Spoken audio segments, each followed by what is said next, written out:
Yeah? Somebody didn't want to see us together, but how do you look together? Yeah? I thank God my friendship with my best friend had gotten hit some rocks, but we good. Can somebody give a round of applause to Winnie Nwagi?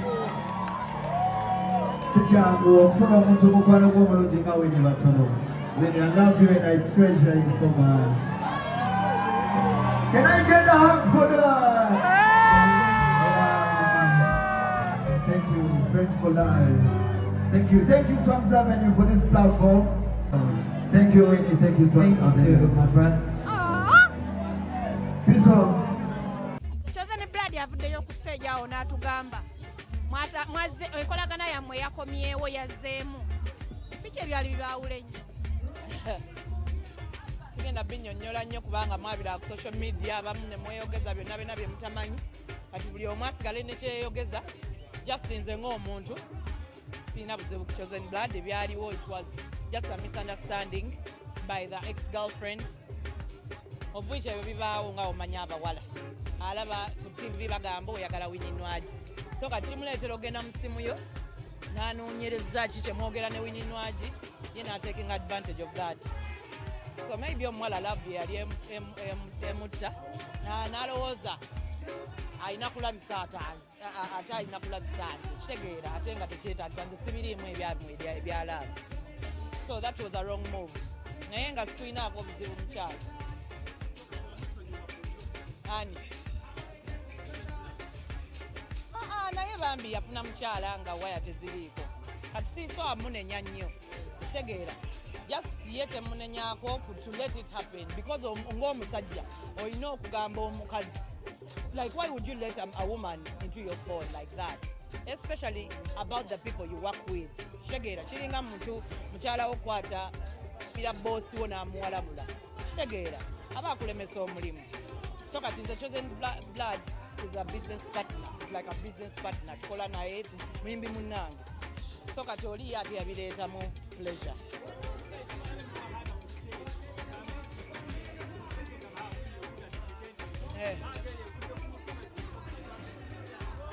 And so by the way, still holding a grudges. I don't hold grudges. I'm not good at that.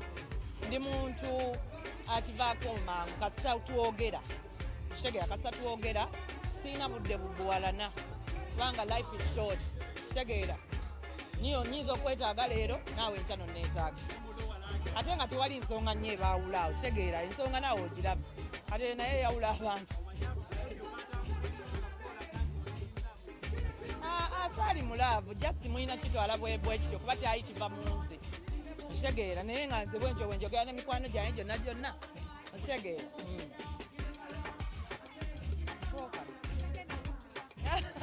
Mulungi si ekyo? Ndi mwana mulungi ssebo okubeera ng'okyali ne bazadde bo paka kati. So thank you so much Swamps Avenue mwe bali kunzaala mwe bali kubeera nange ebbanga lino lyonna lyonna siri mwakuba kubeera naye naye kyaliwo. Thank you so much. I appreciate you so much. Mwe bali kujja bannange tuwagiranga Lost and Rhyme. Yeah, we really appreciate you. Thank you. Fire, baby. Yeah, baby. Wadde ku stage n'otukwaka surprise. Katya. Mwana nakola ebintu by'empisa neebaza bazadde bange. What? Buli kimu buntwala personal. Just madde neebaza ku lebo yange. Nga nfunye opportunity ne platform okugyebaza. Generally nga wonna weebaliyo. Kitegeera. Kuba bangi. It's not just Julius and Beno. It's a whole team. Yeah. Information is anogamba siri muntu mwangu. Naye mubadde nange. Just nga onabeera n'omwana ow'eddalu. Eddalu. Simanyi. Muswanzi gwasinga okuba n'effujjo. Abantu abamu nno basirise naye balina effujjo. Kati muyinza okuba nga nze effujjo lyange lye mulaba. Naye n'abalala tusebo batusesaseseeyo. Nga basirise naye nga when you get to know them nga naye mulalu mu ngeri ye. Sakwandibadde awo naye eriyo omuntu just ng'omulaba bulabi n'omanya nti kati oyo alina effujjo Winnie. Oyina effujjo. Asha abaana nga balina effujjaawo muswangu ye bali bakuba bali undercover kati nze akafiiramu nze akafiiramu asinga okuba n'effujjo mujja beerabira effujjo lyabwe lijja kuvaayo waliwo ensonga ttaka gye yayogeddeko akageri kakola kali namwe muswanzi bino ebintu by'abantu by'abayimbi okuwalaŋŋana ne balema okwetwala mu maaso koyinza kyogerako kubanga yagamba alaba nga ekizimba tekibagattako kibalebesa n'okumuvugako ofcourse ekizimba buli wobeera nga olina gwowalana tekirina kye kikwongerako gwe wali owuliddeko nti ono awalana ono yafunyeemu kino nedda naye nga bwe tubanga kale newa waliwo obuzibu netusonyiwagana oba netutryinga to fix things ekyo kiyamba ne mu Bible Katonda akiragira tegeera togetherness kiyamba so kati abamu tetubisobola abamu bo bibayamba babikozesa nga content I don't know but I'm always minding my business.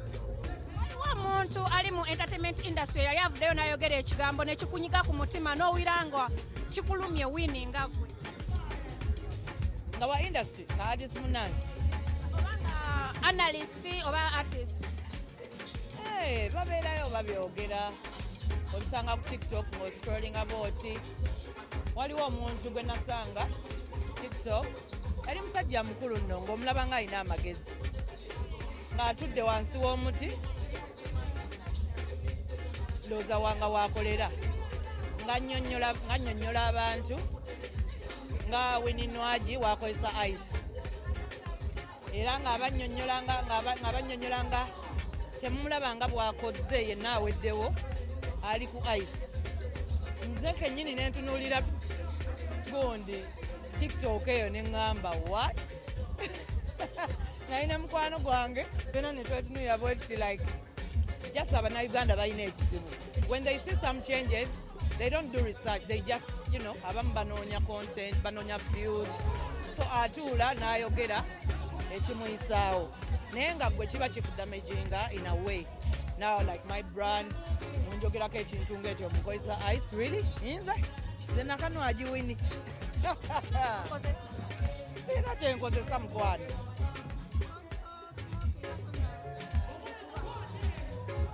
ne wano ndabira ndi ku Red Bull nansonyiwa akalango kazzeyo by mistake ati omuntu yeebuuza naye agamaanyi agajjawa ne vibe ku stage batugamba mukozi either way one thing you should know sigenda ku stage nga nywedde omwenge sikisobola era kisobola okunnemesa performance yange lwansonga nti bwe ŋŋamba nti nywemu omwenge nga sinagenda ku stage kijja kukendeza energy yange kuba omwenge gukooya kitegeera kati we guntuula ku mutwe ate nina okukozesa wano ngenda kikola ntya ngenda kuba struggling with my voice so I don't do that ngenda ku stage nga bonzanze wano nzanzeko nga nina kyenywa walimbu nga nempakire no I don't do that but omuntu yenna alina aliye ayinza olowooza kyensooka okukola but that's my natural energy bwentuuka ku stage mba nzize kukola bafanzi bange mbasanyuse kuba balina ensonga lwaki basazeewo nze kitegeera so there's nothing like that ebigambo abantu boogera fwa okay Winnie oli muyimbi mukyala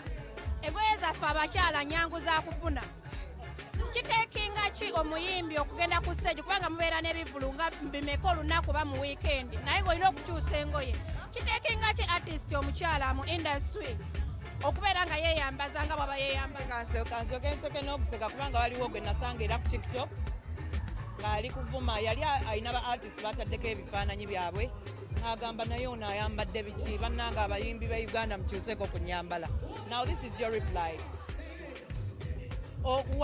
first of all being a Ugandan you know what it takes to be a Ugandan now being a Ugandan artist you know what it takes so tewefuula nga atamanyi it's a big struggle when you see me up there on stage just nongezezaako bannaye kyensobola bw'olaba nga sikunyumidde think about the challenges nti nsobola okuba ne challenges outfit esobola nkubanga ensumbuye nenfunawo ekiri awo neŋŋaba bannaye so akudisappointing abafaanizi bange let me go and show up as long as I show up kitegeera so oluusi abayimbi mubalaba ne mubajaji nga bye bambadde ne bambi naye wano tetulina all the materials that we may need.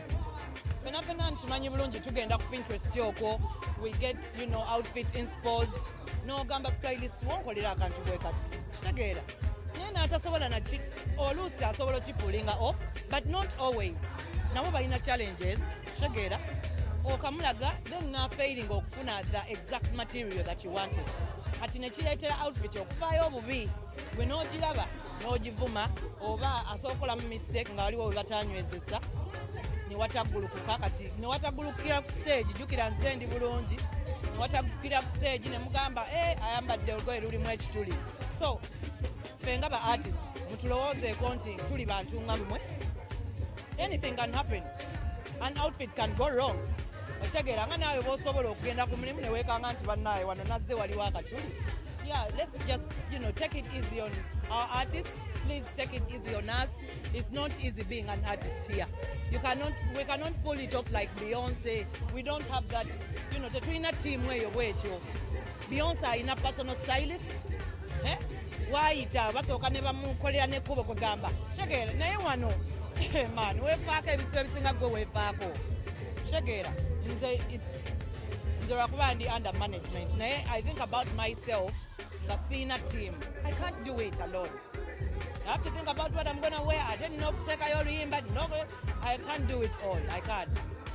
Newe mba nkoze business, side business, nja kwetaaga abakozi. Kitegeera, yeah. So, bambi, mutwale mpola mpola, bwe twambala bwetyo bwe tuba tusobodde, yeyo material ze ziriwo, bwe mba nyambadde siima busiimi. Ogende n'ekyo. Bambala neza hamwe ez'ebiri ekitundu gumu kanaana. Akole ki? Kubanga bannaye mulowooza tufuna ssente nnyingi nnyo.